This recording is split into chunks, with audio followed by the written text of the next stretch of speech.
안녕하세요, 구독자 여러분. 저는 30살 여자입니다. 27의 나이에 결혼을 했으니 벌써 3년차 유부녀가 되기도 하네요. 주변 친구들에 비해서 굉장히 빠르게 결혼한 편이었고, 그래서 누구보다 잘 사는 모습을 보이며 살아야겠다고 다짐하며 시작했던 결혼이었죠. 하지만 왜인지 그닥 원하는 대로 흘러가질 않는 것 같아서 고민을 하던 찰나 한방 시원하게 먹인 사연을 자랑이라도 해보며 속을 풀고자 컴퓨터 앞에 앉게 되었습니다. 긴 글이 될 것 같지만 재미나게 읽고 응원의 한마디라도 꼭 남겨주세요. 저희 남편은 저하고 대학 때부터 선후배로 지내오던 사이였어요. 워낙 오래전부터 봐오기도 했고 그래서 서로의 과거 따위도 진작에 터놓고 지냈습니다. 저도 남편이 대학 때 어느 선배를 또 어느 후배를 사귀었었는지에 대해서 또렷하게 기억이 나고 남편 또한 제 첫사랑 그리고 첫 남자친구가 누구인지 알고 있었죠. 조금 헐리우드스럽긴 하지만 남편도 제 첫 남자친구랑 대학 선후배 사이인지라 지금도 서로 연락을 하고 지내고 있고요. 정말 철없던 그 20살 시절부터 봐온 남편이었기 때문에 저에게는 그 누구보다 편안한 사람이었습니다. 숨길 것 없이 내 모든 걸 드러내도 괜찮은 사람이었고 그런 사람과 결혼하게 되었을 때에도 크게 불안한 건 없었어요. 오히려 주변 사람들이 너무 이른 나이지 않냐면서 조금 더 교제를 하다가 결혼을 생각하라며 말리긴 했지만 저는 아무것도 들리지 않았어요. 그 당시에는 남편을 만나면 좋은 게 더 많았으니까요. 그리고 결혼하고 나서도 전 잘 살아보려 했습니다. 남편과 서로 어린 신부, 어린 신랑이 되어서 주어진 신혼에 감사해하며 살려고 했죠. 둘 다 각자 직장을 다니고 있었기 때문에 함께 돈 모으는 목표도 세워놓고 차분히 이세 준비도 해보려는 중이었습니다. 조금 더 늦더라도 지금 현재에 만족을 하며 살고 있었기 때문에 당장 건강하고 행복하게 사는 것에 초점을 두려고 했죠. 이른 나이에 결혼을 하는 건 옳지 않다며 결혼을 반대했던 일부 친구들한테도 여전히 잘 살고 있는 것을 보여주며 보람을 느끼기도 했고요. 하지만 이런 저도 나름 소가리를 하고 있는 것이 있었습니다. 이게 참 누구한테 쉽사리 말하지 못할 소가리였는데요. 그건 바로 저희 과거에 관한 것이었죠. 그리고 그 과거를 하필 저희 시어머니께 들켜버리는 바람에 의도치 않게 약점을 잡힌 꼴이 되었답니다. 제가 정말 이런 얘기를 인터넷에 반공개적으로 하게 될 줄은 몰랐지만요. 이제 와서 사연을 시작했기 위해 간략하게 제 과거 얘기를 해보자면요. 전 10년 전에 성형수술을 했습니다. 네, 쌍꺼풀 수술 말이죠. 대학에 들어갔다는 그 설렘, 그리고 수능을 끝마치자마자 미친 듯이 빼버린 13kg라는 거대한 살덩어리들을 떠올리며 당당하게 쌍꺼풀 수술을 기획했습니다. 거기엔 저희 친정 부모님도 아주 격하게 동참을 해주셨고 그렇게 저는 부모님의 적극적인 지지와 지원으로 수술대에 올랐죠. 수술을 한 부위는 딸랑 하나였어요. 쌍꺼풀이요. 제가 저희 집에서 큰딸인데 저희 아빠를 정말 아주 쏙 빼다 닮았었거든요. 갈매기의 통통하면서도 날렵한 부리를 닮은 무쌍의 눈은 말이죠. 어찌나 눈매가 통통하고 날렵하게 쫙 찢어져 있던지 저희 아빠는 절 볼 때마다 그런 말씀을 하셨답니다. 내가 미안하다. 라고 말이죠. 그냥 그런 눈매 자체를 여자애한테 물려준 것이 절 볼 때마다 미안하다고 하셨어요. 엄마 눈을 닮았으며 더 봐줄만은 했을 텐데 자기 눈을 닮은 채로 태어나서 얼굴이 딱 거기까지라고 말이죠. 이 말을 장난삼아 하실 때도 있었지만 한 번씩 아빠가 회사에서 회식이라도 하고 술에 취해 들어오시는 날에는 저를 한참 붙잡고 미안하다 미안하다 곡소리를 내며 눈물을 훔치기도 하셨습니다. 이 얼굴을 대학만 잘 가면 반드시 뜯어 고쳐주겠다며 제가 어릴 적부터 노래를 부르듯 말씀을 하셨죠. 그래서 저는 아빠의 그 한마디만 믿고 제 얼굴에 대한 불평을 잠시 접어둔 채 공부에만 매진을 했고요. 정말 열심히 공부를 했습니다. 미치도록 열심히 공부를 했어요. 얼마나 열심히 했냐면 고등학교 때 공부를 하면서 없던 살 13kg가 확 쪄버렸을 정도로 운동이고 뭐고 그냥 의자에만 앉아서 공부를 했습니다. 그러고 나서 원하던 대학에 합격을 딱 해버리자마자 고등학교 때 쪘던 그 13kg를 그대로 빼버렸던 거죠. 물론 이때도 부모님의 적극적인 지지와 후원 덕분에 헬스장을 다니며 피 터지는 PT를 하고서 뺀 것이었답니다. 하여간 저희 부모님은 제 외모에 정말 큰 관심을 보이셨어요. 덕분에 저도 살도 빼고 대학 들어가며 수술도 받아서는 나름 개가천선을 했죠. 운이 좋게도 쌍꺼풀 하나를 수술했을 뿐인데 정말 사람 인상이 180도 달라지더라고요. 동그스름했던 무쌍의 눈에 쌍꺼풀이 생겨나니 흡사 손혜진의 눈을 여상케 하는 반달 눈웃음의 소유자가 되어버렸답니다. 그 덕에 자신감도 정말 많이 생겨났고 대학 내내 인기도 정말 많았어요. 단, 다른 과를 다니는 학생들에게 더 인기가 많았죠. 왜냐고요? 저희 과 애들은 제가 쌍꺼풀 수술한 걸 다 알고 있었거든요. 수능을 끝마치고 살까지 빼놓은 수술을 해버린 바람에 거의 수술을 하자마자 대학 입학식에 참석을 했답니다. OT도 갔었고요. 그래서 눈에 붓기가 살짝 덜 빠진 상태였고 그 바람에 저희 과 애들은 한동안 쌍수한 신입생이라는 명칭으로 저를 부르고 다녔어요. 물론 다 농담이 섞인 호칭이긴 했지만 그 덕에 저희 과 친구들은 모두가 저의 성형수술에 대해 알았답니다. 같은 과는 아니었지만 저희 과 사람들과 막내가 잦았던 저희 남편과 그 무리의 친구들도 제 수술에 대해서는 익히 잘 알았고요. 근데요, 이 사실을 결혼하고 저희 어머님이 알게 되셨어요. 결혼 전에는 남편이 굳이 말할 이유가 없었으니 말을 안 했을 거고 결혼하고 나서도 굳이 며느리의 성형수술에 대해서는 대화를 할 일이 없으니 비밀로 하고 있었습니다. 저도 이왕이면 시어머니가 며느리를 태생부터 예뻤던 아이로 봐주시기 바랬으니까요. 아니 근데 한 번은 밥을 먹다가 시어머니가 제 눈을 너무 뚫어져라 보시는 거예요. 그리고서는 밥을 먹다 말고 바로 이렇게 물어보셨죠. 너 수술했지?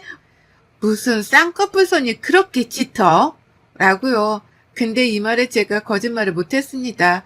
사실인데 사실이라고 대답을 해야 하나 말아야 하나 싶어 잠시 당황을 하던 중 망설이는 모습에 어머님이 단박에 눈치를 채버리셨거든요. 너 했구나? 한 줄 알았어. 라고 말이죠. 그렇게 저는 하필 시아버지랑 저보다 한 살 어린 시누이까지 있는 그 식탁 앞에서 성형 고백을 해버렸고요. 제 얼굴이 민망해지고 불 켜지는 건 모르는 건지 시어머니는 그 자리에서 정말 한참을 깔깔거리며 웃으셨어요. 너 한 줄 알았는데 뭘 또 숨기려 들어. 니네 아빠 얼굴이 그런데 너가 혼자 두꺼운 쌍꺼풀을 가지고 있을 리가 없지. 라고 하면서 그 자리에서 저희 친정아버지 외모도 건드리셨고요. 성형수술을 한 사람을 처음 보시는 건지 그 후부터는 정말 만날 때마다 성형수술에 대해서 말씀을 하셨습니다. 그냥 단순하게 제 눈을 뚫어져라 바라보면서 사람을 민망하게 만들기도 하셨고요. 너 진짜 수술 잘 되긴 했다. 어디서 했니? 얼마 주고 했어? 왜 했어? 라는 동에 질문을 마구잡이로 쏟아내시면서 관심을 보이는 적도 많으셨고요. 물론 한두 번씩 이런 질문을 하시면 저도 선뜻 다 대답해 드릴 수 있습니다. 하지만 20살이 되어서 했던 수술이에요. 저도 지금 병원 이름마저도 가물거릴 만큼 기억이 오래되었고 분명 처음에 다 대답을 해드리기까지 했는데도 어머님은 저를 볼 때마다 서럽다는 듯이 또 질문을 하셨어요. 너무하다 싶을 정도로 시아버지랑 시누이가 다 옆에 있는 그 와중에도 질문을 마구 던져대시면서 꼭 그 끝에는 깔깔대시면서 웃으시더라고요.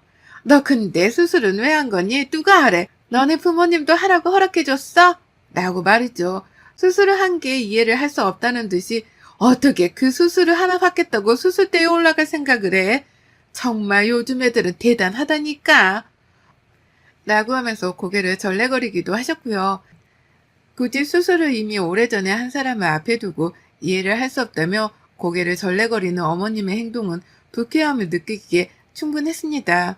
시어머니가 그런 태도를 보이시니 시누이도 옆에서 그러니까 라고 하면서 맞장구를 치는데 정말 말리는 시누이가 왜 미운지에 대해서 뼈저리게 알겠더라고요.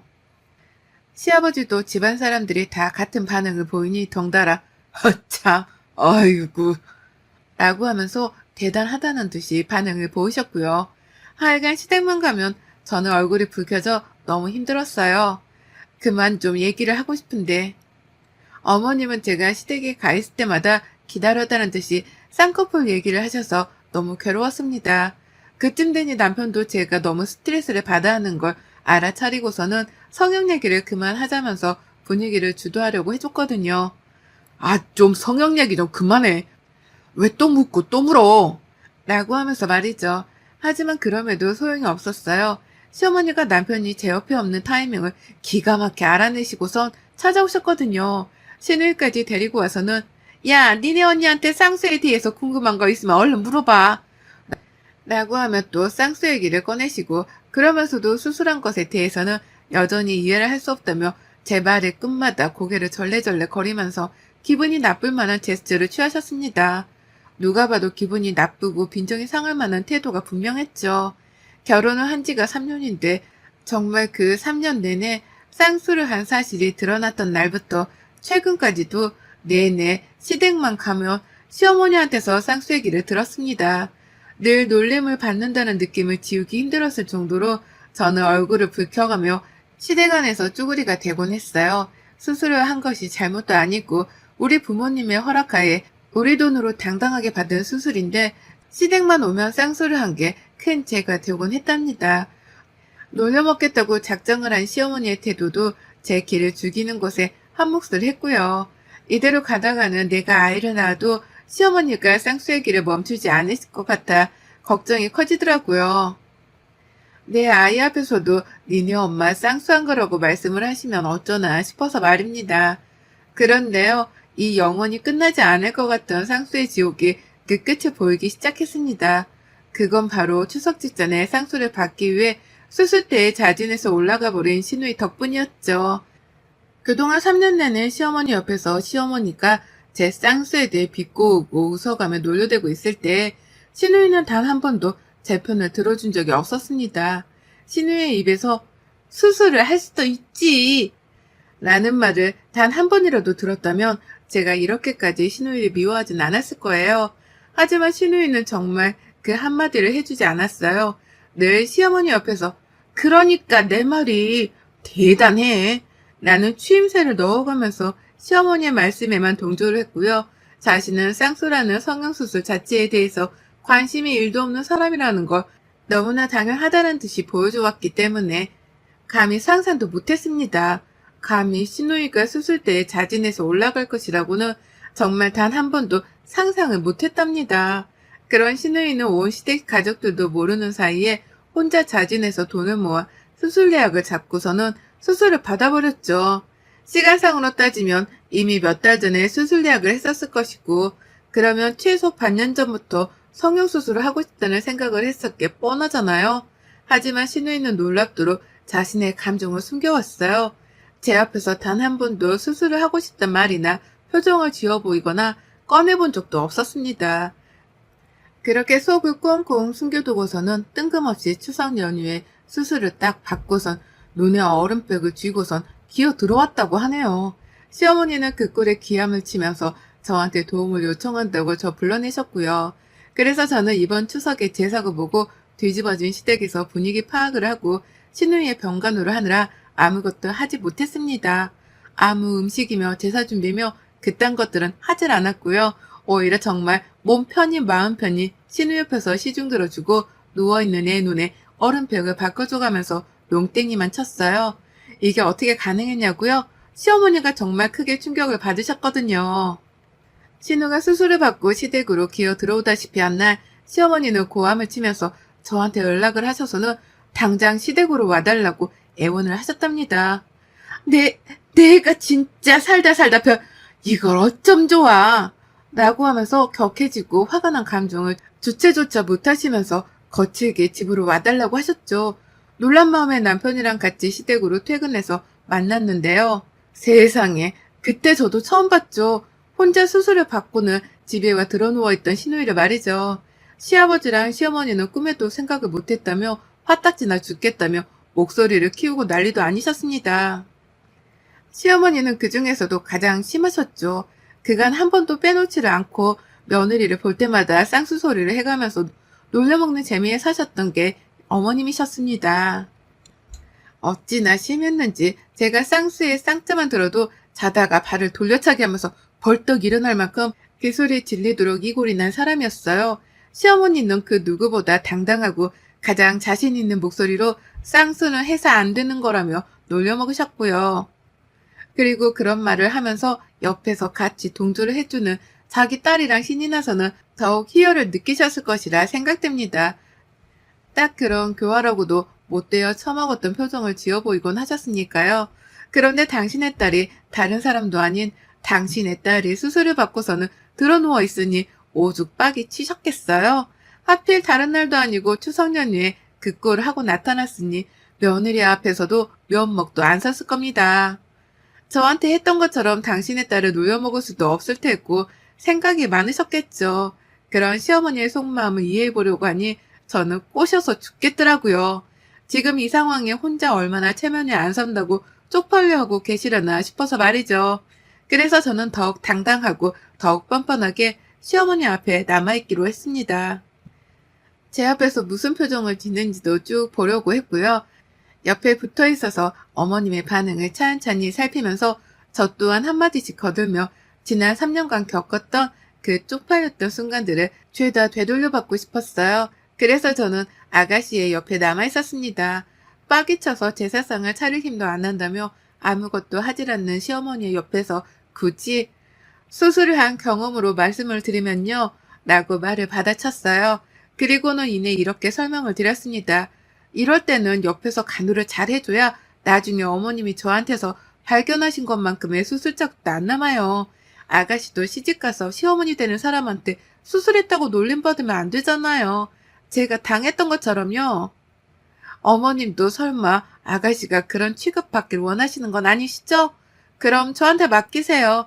제가 옆에서 경험자로서 간호를 잘 할 테니까 어머님은 아무 걱정 마세요. 라고 말이죠. 그리고는 정말 아무것도 하지 않은 채 신우 옆에 있었습니다. 일어서려는 신우한테도 그냥 누워있으라면서 굳이 제가 옆에서 시중을 들었어요. 왜냐고요? 시어머니가 제사 차리는 걸 도와드리고 싶지 않았거든요. 그래서 신우 옆에 있으면서 굳이 신우가 해도 되는 물 떠오는 일도 제가 했고 애 하나 키우는 것 마냥 신우를 눕혀놓기만 하고서 누워있어야 하는 거예요. 눈을 감고 있어야 붓기가 안 생겨요. 라는 잘 기억도 안 나는 관리법을 제 마음대로 지어냈죠. 그러면서 신우 옆에 있느라 시어머니는 혼자 바쁘고 난리셨습니다. 멋대로 수술을 하고 온 신우 욕도 해야 하는데 그 옆에서 간호하고 있는 수술 경험자인 며느리 앞에서 쉽사리 욕도 못하겠고 또 그 와중에 놀려먹는 재미로 살았던 며느리가 자기 딸을 간호해준다고 저리 나서주니 미안해서 더 군말도 못하겠고 오죽 입장이 난처하고 또 괴로우셨을까요? 그래서인지 어머님은 제가 잠시 신우 옆에 앉아서 핸드폰이나 하며 한눈을 파는 사이 자기 혼자서 제사상 음식까지 차리기 시작하셨고요. 혼자 전을 부치면서 저한테 슬쩍 물어보시더라고요. 전을 먹을 거냐고 말이죠. 먹고 싶다고 하니 예쁜 그릇에다가 전 몇 개를 놓아서는 들고 오시는데 그 표정에서 쪽팔려 죽겠다는 기분을 확 느낄 수 있었습니다.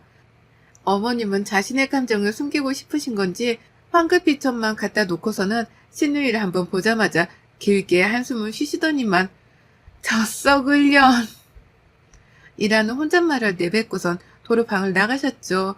그렇게 어머님은 무려 제사상에 올라가는 그 많은 음식들을 혼자 다 챙겨 만드셨고요. 그걸로도 모자라 제사를 지내려는 와중에 제 눈치란 눈치를 그렇게나 보면서 기어 들어가는 목소리로 부르시더라고요. 얘야, 우리 이제 제사 지내려는데 나와볼래? 아님 거기 있을래 그냥.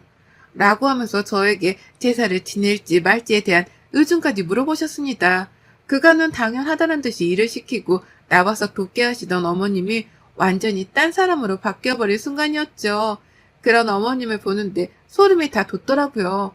저 사람이 갑자기 왜 안 하던 짓을 하나 싶어 말이죠. 근데 저도 정말 대단했습니다. 눈치 보는 시어머니가 애처로우면 그냥 맞장구를 쳐주기만 해도 되었을 텐데요. 그간에 저한테 쌍수가 어쩌네 이해가 안 가네 하면서 놀려먹던 그 지독스럽던 표정들이 떠오르니 그냥 넘기고 싶지가 않더라고요. 그래서 저도 모르게 대답을 이렇게 해버렸어요. 어머 어머님 왜 안 하던 걸 하고 그러세요. 저 무섭게. 원래 안 하던 짓 하면 사람이 아니에요. 라고요. 안 하던 짓을 하면 죽는다고 하더라는 말을 하려고 하다가 이렇게까지 말을 하면 너무 심한가 싶어서 저 스스로 멈칫거렸습니다. 그러자 어머님은 제가 한 말을 알아차리기라도 했다는 듯이 바로 표정을 구겨버리면서 어쩔 줄 몰라 하셨어요. 그리고는 제가 쌍수 얘기를 들으며 얼굴을 붉혔을 때처럼 시어머니의 얼굴도 아주 바짝 달아올라 버려서는 열기가 느껴지기도 했답니다. 그런 엄마의 마음을 아는지 모르는지 철부지 시누이는 누워있는 채로 엄마, 나 제사 다 끝나고 먹을 것 좀 갖다 줘 라고 하면서 눈앞에서 시모한테 심부름을 시켰답니다. 시어머니는 순간 욱하셨다가 제 눈치가 보였는지 알았어 라며 황급하게 방을 나가버리셨고요. 저요? 그날 누워있는 시누이와 찍소리도 못하고 내 눈치만 보는 시어머니를 보면서 다짐했답니다. 나는 아무것도 하질 않는데 시어머니를 향한 소소한 복수를 도와줄 우리 시누이한테 평생 잘해야겠다는 걸 말이죠. 이제 평생 시누이하고 쌍수 얘기는 나누면서 시어머니가 더는 먼저 저를 놀려먹지 못하시도록 태도를 단단히 잡아놔야겠다는 걸 말입니다. 쌍수 하나 한 걸 가지고 무려 3년을 놀려먹혔는데 이제는 제가 나설 차례네요. 저는 10년이고 30년이고 어머님이 살아계신 한 최선을 다해서 시누이와 함께 쌍수 담화를 나눠볼까 합니다. 당신 딸도 이제 쌍꺼풀 수술을 한 수술 경험자이니 어디 얼마나 쌍수 경험자들 향해 이전처럼 흉을 볼 수 있을지 흥미롭게 지켜볼래요. 대놓고 신우한테 쌍수하네라고 불러가면서 시어머니가 저한테 했던 짓을 똑같이 신우한테 퍼붓고 살 겁니다. 시모 마음이 더욱 괴로우라고 말이죠. 여러분의 생각은 댓글로 남겨주세요. 오늘도 시청해주셔서 정말 감사합니다.